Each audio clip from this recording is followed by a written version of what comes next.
Hello, a slightly different video for everyone today, but I wanted to go through 2 or 3, maybe even 4 core, if not critical concepts that will allow you to understand how your dog's brain works and more importantly, how to go through behavioral change, especially if you're experiencing these bigger issues with your dog like reactivity or even resource guarding, reactivity at the front door, on-leash reactivity. The things you have tried so far will never work if you don't have this core concept in your brain. Again, like I said, a slightly different video and it might not have all the bells and whistles that perhaps you're used to, and so I hope people's attention span does keep up. However, like I said, this is absolutely critical in going through any behavioral change in your dog. And so I was yesterday scrolling through Facebook like a numbskull, like we shouldn't do, watching people argue about how to train a dog and to do this and you should never do this and you should always do that and use food and corrections and blah de blah de blah, but all were missing what we're about to talk through here. And so you can watch this, you can take it in, you can think I'm full of shit, but it makes sense to me. This is what we apply to all our dogs, all our clients' dogs, blah de blah de blah. Hopefully what I'm about to show you makes sense. So first and foremost, what is our dog's prerogative? What are their intentions? What's their agenda? And that is something we have to get on the same page with. And so it's to better his own acute situation. All your dog is thinking about is the next couple of minutes, probably less than that. They're not worrying like us, how are we going to pay the mortgage, where are we going on holiday next. They're thinking about what's going on in front of them acutely. They haven't got an ulterior motive. They're thinking about the next 5 seconds, the next 3 seconds. They're very much in the moment creatures. They're thinking about what's going on in front of them. And their prerogative is to better their own acute there and then situation. All right, and that's something we need to realize and need to get on board with if we want to understand what our dog's all about. And so I've drawn a bit of a graph here to hopefully demonstrate and illustrate how your dog's brain works. So obviously we have a dog and we have us. When we are out with our dog and our dog is perhaps at liberty, for this first example, what they're going to do is they're going to put a bit of a value over everything they see in the environment, including us. Now, firstly, what dictates the value of these various things? So there's 2 things that dictates our dog's behavior, and that is their genetics, what makes them up genetically, activities they might be biologically inclined to partake in. Things like chasing squirrels will be dictated by their prey drive. How they see strangers will be dictated by their social drive. The perception they have over the family having a picnic over the other side of the park will be dictated by their food drive, blah de blah de blah. The second thing that dictates this is the history of reinforcement they have received from said trigger, or in the examples I'm going to give today, these things I'm going to call draws, as in something that draws our dog's attention. Now that's also dictated by, like I said, the history of reinforcement. What our dog has got out of in the past by engaging with one of these things. And so if our dog has run over to people having picnics a lot and stolen sausages, that is going to increase the history of reinforcement and therefore value of people potentially having picnics at the other side of the park. Our dog might have run over to a stranger and got fussed. Our dog might have run over to a stranger and got kicked. One might increase the value, one might decrease the value. One might increase an unwanted value of maybe barking at strangers. And so let's imagine our dog here, I've not drawn a dog, I've written dog because I can't draw. Let's imagine our dog here is at liberty. And so what they're going to do, dependent on their genetics and their history of reinforcement, is to cycle through interacting with the things that are of the greatest value. And so we have our dog here. Let's say for argument's sake, he is a Labrador. And let's say our relationship with our dog gives us a value of $10. Now, we can manipulate that number, in which I'll come on to very shortly, but as it stands, our dog has a couple of other things that are outweighing our value. And this is how a dog's brain works. They're at liberty, they're at the park, we let them off lead even though we shouldn't in this example, and they're going to start cycling through the things that are of greatest value. Now, in this example, dog, very strong prey drive, and so he's going to have a little cost-benefit analysis of what's going on around him, and he goes, cat. I'm going to head over to the cat first because that is a value of $30. All right, once he's chased the cat, realize he can't catch it or does catch it, worst case scenario, he's then going to cycle through the next value. Of course, we're just giving generic examples here, but the concept is what I want people to take away. The next thing he's going to cycle through is over to the ball over here, because the prey drive, the ball's triggering his prey drive, and then he realizes, you know, the kid's picked up his ball or he catches the ball, bloody blah. That one's ticked off, and then he's going to go to the picnic over here. Now, all the things marked in red have actually outweighed our value. And so if our dog is at liberty, he's going to head to those things first, and we are going to lose our dog's attention. We're going to lose our dog's engagement, right? So we've got a couple of other things in the environment. Strangers, perhaps our dog isn't all that social with people, although, you know, he feels all right about strangers. In this instance, if it was just us and the stranger, we're going to maintain our dog's attention because we've got a value of $10. What dictates our value to our dog? Well, it's the same thing, the genetic components that make up our dog and also the history of reinforcement. So perhaps our dog is super social and they're going to have a really strong bond to those that they live with. And then perhaps we have manipulated various reinforcers via food and toys, how we deliver those reinforcers to make sure our history of reinforcement is okay in this example. It's not great. Why is it not great? Because of there's 1, 2, 3, 4, 5 things in the field that are outweighing our value. So hope everyone's following. We let our dog at liberty. We have a value, but so does everything else that we could possibly interact with. So we've got an ultimatum here. We can train our dog to increase our value and maybe change how he feels about these things. Or we could go to rent a field where there's none of these things and exercise our dog that way. That is a viable option. If you want to do that, that's up to you. It's going to cost you a lot of money, but I'm going to think about training my dog if this were to be the situation. A consideration we need to make here that we need to all be aware of is proximity will alter how valuable these things are. Because of our dogs want to be really efficient in their energy expenditure, we've got an example over here of one, there's another dog. Our dog's super social, so we might want to run over and see this dog, but there's another dog that is closer here. The dog that is further away has less value than the dog that is close. All right, so think of us like a bit of like a magnet, or our dog has a bit of a magnet. And the closer he is to these various draws, the stronger the magnet is.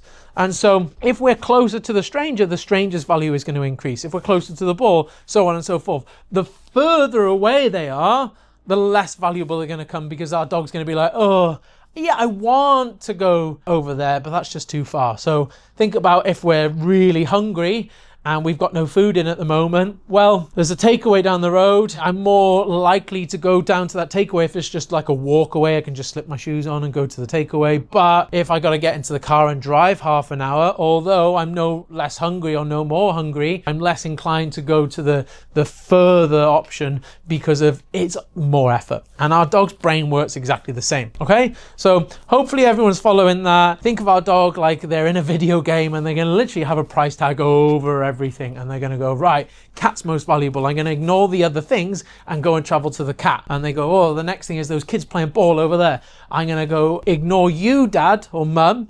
I'm going to ignore the people having a picnic over there, and I'm going to travel to that ball because of our strong history and reinforcement of playing with balls. Oi, oi. Side note, some of these might just be behaviors. So the value of barking at stranger, and maybe our dog doesn't see that as a positive, the stranger as a positive thing or a positive entity. Perhaps he has value in barking at the stranger, and so we can replace any one of these with behaviors. It might be jumping over a wall or whatever it needs to be. All right, so we have a value. Things around our dog, they also have a value. The value of us and the things around, the draws, are dictated by our dog's genetics and past experiences, e.g. the history of reinforcement. All right, of course, we don't want to perpetuate the history of reinforcement in interacting with these things, because if our dog runs up to enough other dogs and has fun, this number over time is going to start to increase. If he gets to play with the kids' balls and there's a bit of a song and dance and the ball's picked up and he runs around and all the rest of it, that number is going to be increased. And so What do we do then? Well, we either take our dog away from all of these things. Good luck finding somewhere where there's never any one of these things. Or we put our dog on leash. So we leash our dog up, and then what happens is, which I've written over here, if your dog is at liberty and he would seek to engage with the draw while on lead, reactivity will then be inevitable. So if we cannot captivate our dog's attention whilst at liberty, seldom will they be completely non-reactive to things like our cat, things like our dog. And so we've all seen it. We take this dog in this example, our value is compromised inevitably by the cat perhaps, and we put them on leash, and they're going to be frustrated that they can't get to the cat and they are stuck with silly old mum and dad. And they express that frustration by pulling, barking, lunging, growling. And so what happens then? We have reactivity. Now, I don't want to get too complicated, but the reaction itself, because there's a lot of big feelings there, there's a lot of arousal, there's a lot of adrenaline, and perhaps there maybe even a function arises out of that, that can become then reinforcing. And so the reactivity has a history of reinforcement as well. But I don't want to overcomplicate things. What we must remember is everything has a value. We have a value. I'm going to tell you what we do about our value in a second. If our dog's going to run off to other things, then we need to put them on leash. However, there's a bit of a byproduct there. We might be in danger of developing some sort of reactivity if we are constantly exposing our dogs to things that greatly outweigh our value and they can't get to them. All right, so that's the dog's prerogative. That's how they work. They're thinking about in the moment, there and then. They're not thinking about what happens if I chase the other dog across a road and what happens if I run into a busy high traffic road. They're not thinking about any of that. They're just kind of very much see and do creatures, especially when they're really young. So what is our goal? If we don't want to do the renter field, if we don't want to hide our dog from life, we're going to obviously train them. So what's the first part of training? Well, is to increase this number here. And so we're going to do various different things to make sure this number is as high as we can possibly get it. So that might be things in terms of manipulating our dog's food to increase their food drive. It might be how we deliver the food. It might be what type of food we're delivering. All of this is covered somewhere on our YouTube channel, so I'm not going to bore you in how we do this, but making sure we're using variable rewards, we're using jackpots, we've got a well-charged marker, blah-de-blah-de-blah, we're not leaving toys around, we're not free feeding. All of this is covered in the channel somewhere, you'll find it, to make sure this value is as high as it can possibly get. Let's say 25. Cool. So we've done training, we've done the hand feeding, we've charged the marker, our dog has got more toy drive, we're understanding what makes them tick in play, and over time we do lots of training to make sure our value is as high as we can possibly get it, and that's great. And so in this instance, what has happened is, hey, we now beat this other dog, we now beat this ball, even this dog that's got really close. Our dog is more drawn and more magnetized to us because we have motivated our dog to want to be with us. All right. For me, that's first step of training, creating desire, want, and motivation in order to stick with us. And so then when we put the leash on our dog, they're not going to be barking, lunging, pulling. They're going to want to gravitate towards us. They're going to send more of our focus at our end of the leash than externally. And so we can get rid of a lot of reactivity that way. How do we do that over time? How do we perpetuate that? How do we build reliability and stronger history of reinforcement? Well, the goal is increase our value as much as we can and then drive history of reinforcement into preferential behaviors we do want to see, whether that's focusing on us, eye contact, sits, downs, recalls, stays, whatever.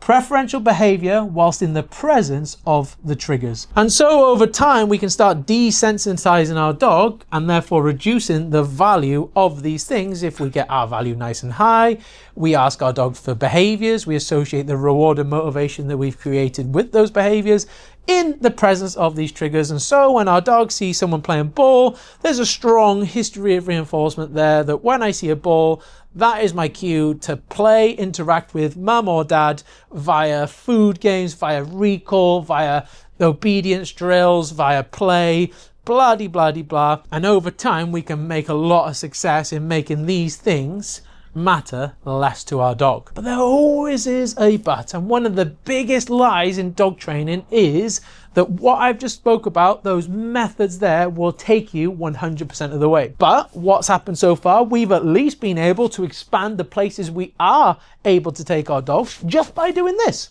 And that's fine. It's seldom the case with every dog that we're going to compensate for everything, especially if our dog has a strong history here and there. So, you know, realistically, this number might go from a 5 to like a 12. You know, it might in some instances go to like a 50, depending on our dog's genetics, history of reinforcement. All right, I'm not going to give any one number here because it really does depend on each and every dog.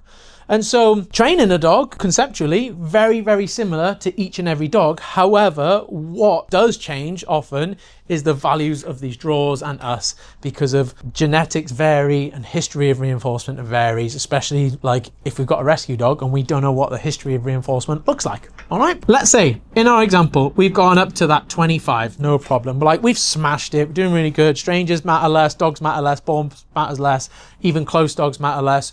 We matter a lot. People having a picnic in the distance also matter a hell of a lot less. And like we're on our path to success. And as I was saying, we've now expanded our world to our dog. We're able to take them more places. We're able to walk them in places beyond the renter field and start showing them the world. All right, which is great. That's our goal. We want to do more with our dog. We want to take our dog more places.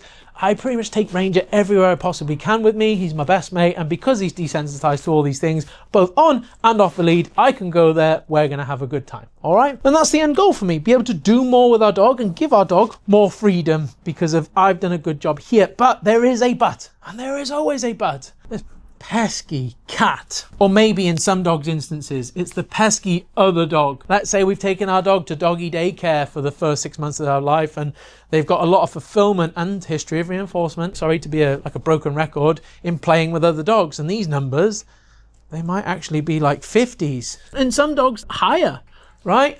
And so we've done a really good job, but our dog would still prefer to gravitate and magnetize towards these various draws. Maybe we've just got like the most hypersocial Labrador in the world and he thinks strangers, super novel, they're amazing, I'm going to run over to them. Do not be fooled by people online that tell you how to train a dog just by using, I don't know, a toy or a ball or a little leash correction on a martingale or whatever it is. There are unicorn dogs that exist with super high social drive, super high food drive, and that number is naturally going to be really high. These numbers are naturally going to be really low. And so this is what I mean by not every dog can be trained with the same methods or the same metrics, because of these numbers vary from dog to dog to dog to dog. And so I've trained something like 8,000 dogs, or probably more now between all of us, probably more like the 12,000 mark. These numbers change in every single dog. That's dependent on breed, that's dependent on their exposure as a puppy, that's dependent on what their mum and dad were like, all the things that encompass genetics and history of reinforcement, right? So the but, the big but, the cat, or maybe the dog. But for this example, we're going to use the cat. We've done a great job, we've got strong marker, we've got really strong gravitational pull towards us, but we're never going to beat the cat, all right? And anyone that tells you that you can get 100% of the way there with just motivation with every single dog is lying. That is not the case. And in fact, I will go as far as saying it's seldom the case. Our value will have a cap. It will have a limit, a promise, right? And quite often it will fall short to some things. Our dog typically is really genetically inclined to be drawn to. Quite often it's your dog's prey drive.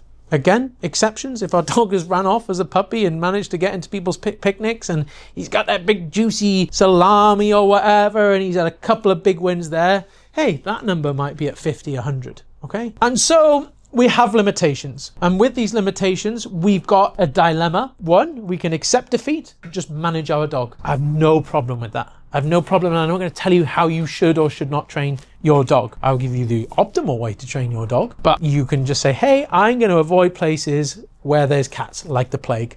Or in other example, I'm going to avoid places, I'm going to not take him to the local picnic spot. That's fine as well. I'm going to make sure I'm taking my dog and walking him at 6 a.m. and 10 p.m. to avoid all of these things. That's also fine. My argument against it would be, is we don't always have universal control of the environment, and eventually something in the environment is going to pop up that our dog's going to be drawn to, and potentially we're at a loss, okay? Our next option is to use what we call negative reinforcement to compel or oblige our dog that even though when our value is compromised, they have to they have to do the behavior in which we are asking for. And so we can use various forms of pressure or tools. So people often utilize e-collars, prong collars and things like that, where other dog trainers will say, hey, they're the devil's work, you can do things without. I would argue otherwise in many instances. And so even though our value is at 25 and the cat over here is at 30, I'm willing to say to my dog, I understand that you would prefer to go and chase the cat. I understand that. But unfortunately, I cannot communicate to my dog that that cat might run into a road, or that cat is someone's beloved pet and you're not allowed to kill it, right? And so I have to teach my dog in a way he understands, hey buddy, I know you want to go and do that, but you have to, obligation, you have to come to me instead. I will pay you for doing so, but you're just not allowed to go over there. You have to come back to me. All right. And we can do that in many various ways. We can do that with corrections, guiding pressure, aversives, and whatever.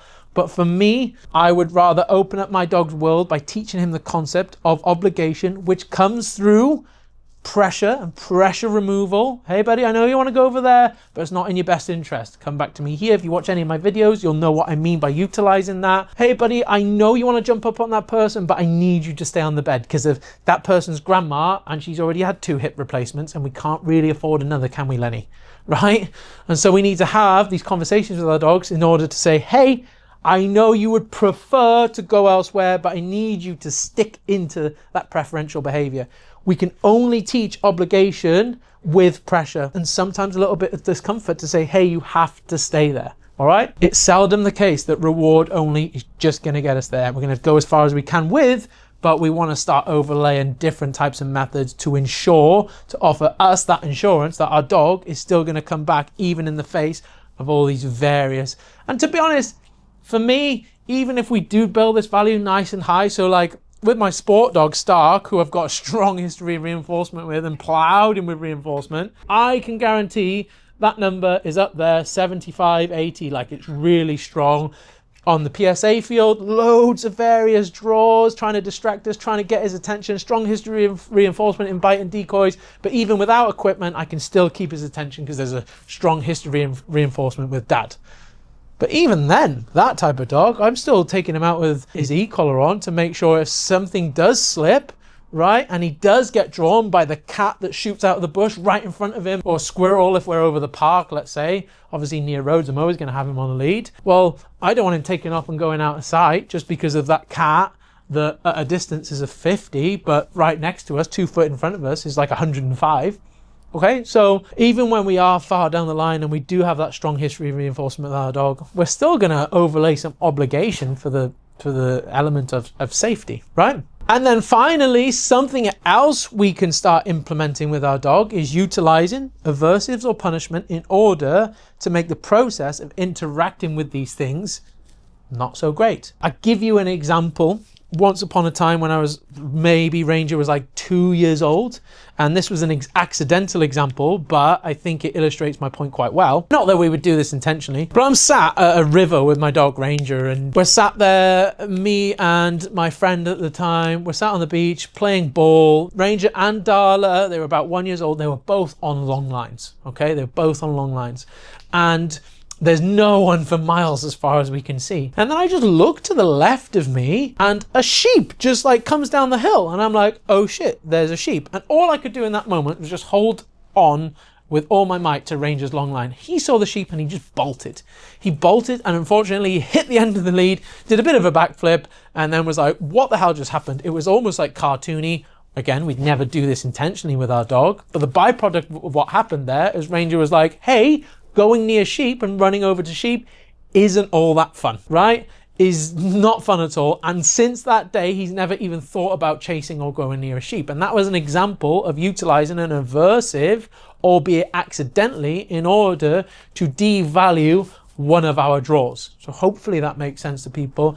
We're not going to do that with a long line and maybe cause physiological harm, but that's sometimes where we want to utilize something like an e-collar to say, hey, going over to there and jumping on that thing, whether it's going over a wall they shouldn't or going after kids' balls down the park, is not all that comfortable. It's not in your best interest. You're probably better off ignoring that. So let's say example was the sheep with Ranger. very quickly. Sheep had a value of 50. I'm using dollars because we've got a big American audience nowadays. My value at the time was, let's say it was high, 49, but it was compromised, and Rain just went, hey, we only need this to outweigh us by 1, and he's going to go, whoop, I'm going over to the sheep. He then did. It turned out to be not that fun for him. And so what happened is the process of trying to interact with the sheep hit a big fat 0, in my opinion. Hey, we're never going to know these numbers for sure, right? And then he was like, okay, I'll take the second best thing, which is you, Dad. We did some play, we did some food. I tried to bring him back up from him just suplexing himself. And then very quickly, we're able to operate around the sheep, and he doesn't give a shit about them. Again, we wouldn't do that intentionally. We might use something less aversive, ironically, like an e-collar. All right, so that's how your dog's mind works. What is your goal? To create motivation, to drive history of reinforcement into behaviors that you do want around the triggers. That will then have a limit. You have a dichotomy as to whether you want to accept defeat and just manage and don't take your dog around the trigger that compromises your value, or we can use some sort of pressure to even make sure our dog is obliged to give us the behavior, regardless if they're drawn elsewhere. Or alternatively, we can use some sort of punishment or higher aversive in order to devalue and decrease the value of these things, right? That's relevant if your dog is on lead or off lead. And if you think about it, these draws could literally be anything. That's how your dog's brain works. If you want a very simple breakdown of how you put all this into place, then watch this video right here. Don't know where it is, but I'll pop it up on screen now. And hopefully all of that will make sense seeing it in real life here. I'll catch you in the next one.